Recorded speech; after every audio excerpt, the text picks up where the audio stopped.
Jujutsu Kaisen chapter 264 had so many hidden details that if you're going to watch only one video about it, make sure it's this one. As you guys, I'm sure, are probably aware, the biggest reveal of the latest chapter was Yuji using his domain expansion. Now, people on the internet were very quick to point out what exactly the hand sign meant. Now, I'm probably going to butcher this pronunciation, but this is apparently related to Kshitigarbha, someone who has vowed to not stop until he saved the souls of all those suffering and being condemned to hell.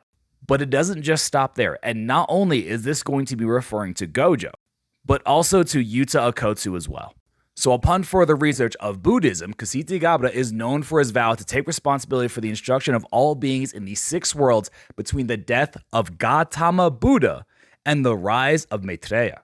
And Gautama Buddha specifically should be something you recognize if you're aware of Gojo's references. And the reason is because Gautama, most commonly referred to as Buddha or the Awakened, which of course is what Gojo references whenever he says, "Throughout heaven and earth, I alone am the honored one."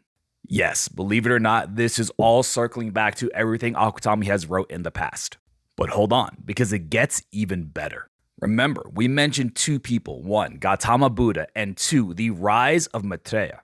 Now, you probably hadn't heard that name before, because most of the time when we're talking about Jujutsu Kaisen and Buddhism, it's usually referring to either Sukuna or Gojo.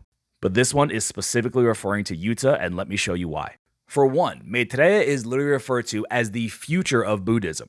But specifically in the Tibetan Buddhism, he is known as the Lord of Love, and whose entire thing is about love and is currently residing in the body of the previous, quote, Buddha in reference, Yuta Akutami, which is going to circle back again to Yuji. Because in Buddhism, Yuji or Kshitigarbha specifically took this vow between the death of Gautama Buddha, or Gojo, and the rise of Maitreya, or Yuta, which would be Yuta inside of Gojo's body. But it just keeps going. As we all know, in Buddhism, there are mantras. Well, the effect of Kshitigarbha's mantra specifically is the samadhi realm of adamantium indestructible conduct.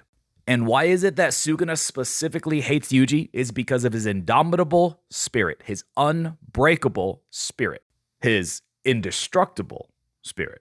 And the effect of this mantra, or this indestructible realm, is supposedly considered one of the last stages of practice just prior to liberation. So Jacob's ladder at the 11th hour, therefore leading to one of the last stages of liberation, which would be liberating Megumi from Sukuna's soul, in other words, Yuji's domain expansion. So for everyone who keeps saying, "Oh, I don't think Akutami is thinking that far, there's no way he's thinking that in-depthly," then how does everything match up perfectly with Buddhism and all of the themes he's put for each individual character? You can't tell me all those references to Gojo are just purely coincidence, and that Yuji's hand symbol for domain expansion is specifically going to refer to a portion of Buddhism that has to happen after Buddha passes away. And then, of course, between the rise of someone whose entire thing in Buddhism is called being the Lord of Love, and Yuta is all about love. If you genuinely think that Akutami isn't planning all of this, at this point, you are just in denial. This chapter was absolutely amazing, and I cannot wait to see what happens next.